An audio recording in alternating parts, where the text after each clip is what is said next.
नमस्कार दोस्त।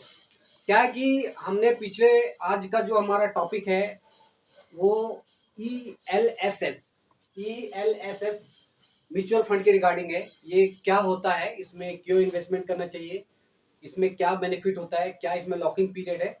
ये वीडियो में आज इसके बारे में चर्चा करेंगे। एक तरह से इसको हम बोले तो टैक्स सेवर फंड है।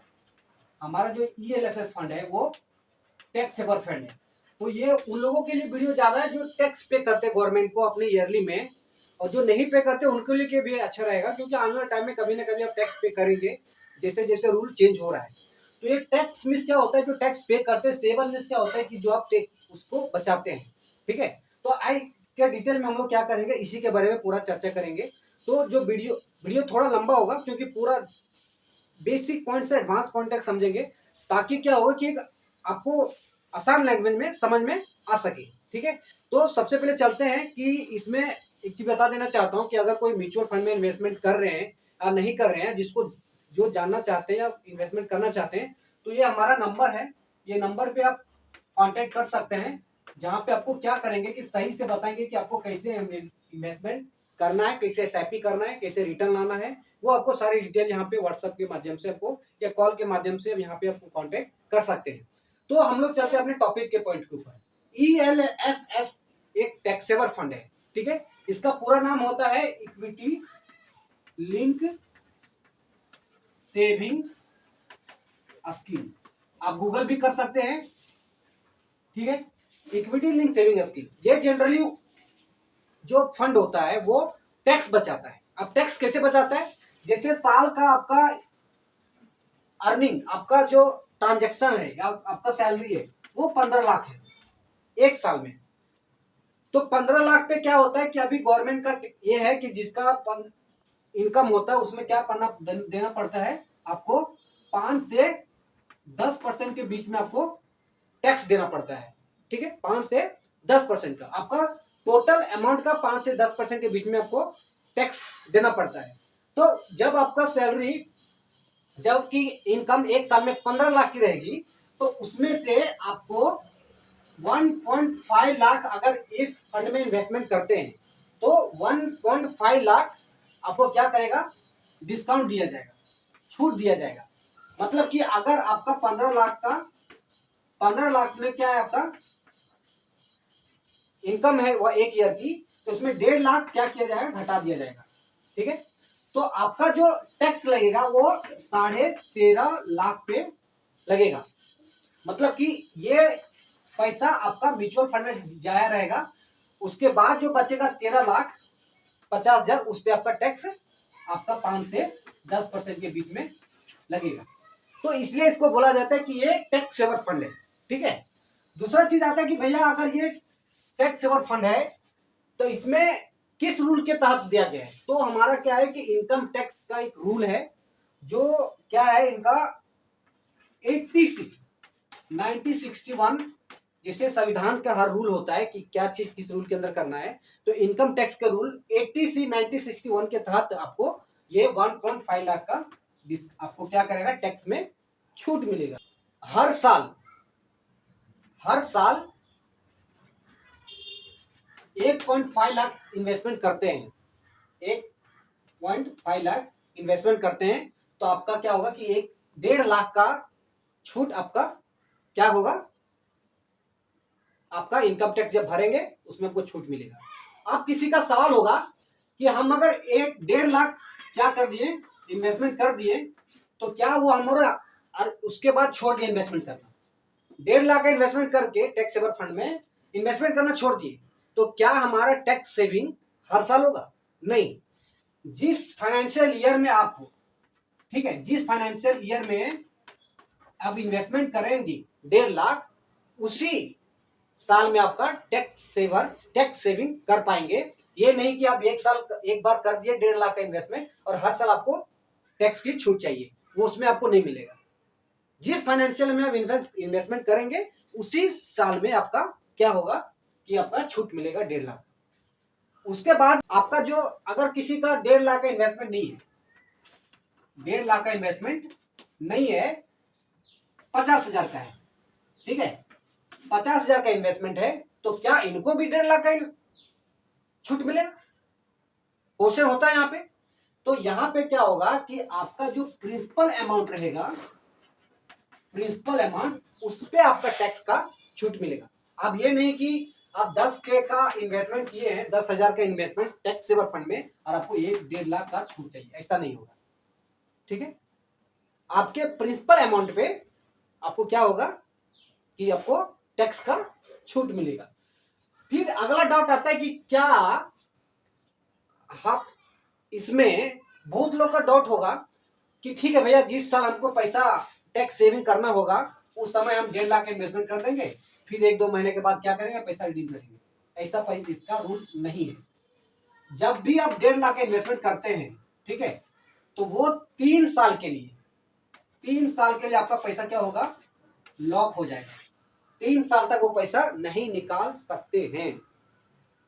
ठीक है, अगर आप जिस समय इन्वेस्टमेंट किए उसके 3 साल के बाद ही पैसा निकाल सकते हैं। अगर आप SIP करते हैं या लमसम करते हैं, तो हर दोनों में आपका जो अमाउंट रहेगा वो 3 साल का लॉक हो जाएगा। लॉक हो जाएगा मतलब कि 3 साल के बाद ही वो पैसा निकाल सकते हैं। ठीक है, तो बात यहां आता है कि देखिए, अगर आप SIP करते हैं, ठीक है, तो ये हो गया जनवरी से दिसंबर। ठीक है, जनवरी से दिसंबर के बीच में अगर आप मानिए कि 20,000 का SIP करते हैं, ठीक है, 20,000 का SIP कर रहे हैं, तो 20,000 का SIP करें तो जनवरी से अगले नेक्स्ट 3 ईयर के लिए पैसा लॉक होगा। और जो आपका दिसंबर में जो SIP जाता है 20K का, तो ये दिसंबर का नेक्स्ट 3 ईयर आपका क्या होगा, पैसा लॉक हो जाएगा। तो ये नहीं समझिए कि आप जनवरी में जो आप इन्वेस्टमेंट कर रहे हैं वो 3 साल के बाद का भी आप अनलॉक होगा, दिसंबर वाला भी 3 साल के बाद। ये इसका टाइम अलग होगा, इसका टाइम अलग होगा, क्योंकि ये जनवरी से स्टार्ट की शुरुआत हुआ और ये दिसंबर में शुरुआत हुआ है। तो हर SIP, मतलब कि एक शॉर्टकट में समझ आइए कि every SIP instalment will be locked for 3 years। मतलब हर SIP का जो अमाउंट रहेगा 3 साल के लॉक हो जाएगा, आपको अगर ये 1.5 लाख का टैक्स बचाना है तो। अब आ जाता है कि म्यूचुअल फंड में आपका जो प्रॉफिट होता है वो उस पर टैक्स लगता है, जिसको हम लोग long term capital gain tax बोलते हैं। Long term capital gain tax, अरे होता है short term capital gain tax. 2 तरह से टैक्स होता है। इसका मतलब कि अगर आप पैसा 1 साल के अंदर निकालते हैं, ठीक है, अगर आपका पैसा 1 साल के अंदर निकालते हैं तो आपको 20% का टैक्स लगता है आपके रिटर्न के। ठीक है, उसके बाद में अगर आप 1 साल के बाद निकालते हैं तो आपको क्या होता है कि आपके रिटर्न पे 10% का टैक्स लगता है। मतलब कि अगर आप देखते हैं कि आपने इन्वेस्टमेंट किया टैक्स सेवर फंड में 5 लाख, ठीक है, वो प्रॉफिट हुआ आपका 7 लाख, मतलब कि अगर दोनों का डिफरेंस करेंगे तो 2 लाख का आपका क्या हुआ,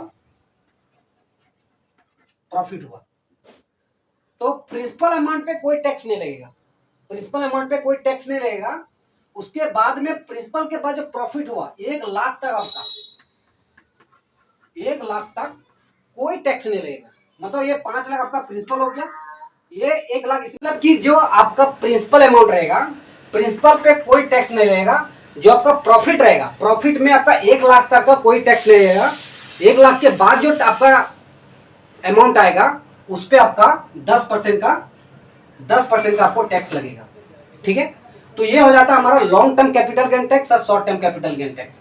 मतलब अगर आप टैक्स बचाने के लिए म्यूचुअल फंड में इन्वेस्टमेंट कर रहे हैं और म्यूचुअल फंड में आपका प्रॉफिट अगर 1 लाख से ज्यादा आ रहा है उस टैक्स सेवर फंड में, तो उसमें आपका long term capital gain tax बचता है। Short term capital gain tax लगेगा नहीं, क्योंकि इस पे आपका क्या होगा कि यहाँ पे 3 साल के बाद ही पैसा निकालते हैं। तो short term capital gain tax क्या होता है कि आपको 1 साल के अंदर आप पैसा निकालते हैं तब वो टैक्स लगता है। तो दूसरे फंड में अगर जब वो निकालते हैं तो उसमें 20% का टैक्स लगता है, लेकिन इसमें 1 साल के बाद ही निकाला जाता है क्योंकि वो लॉकिंग पीरियड का रहता है।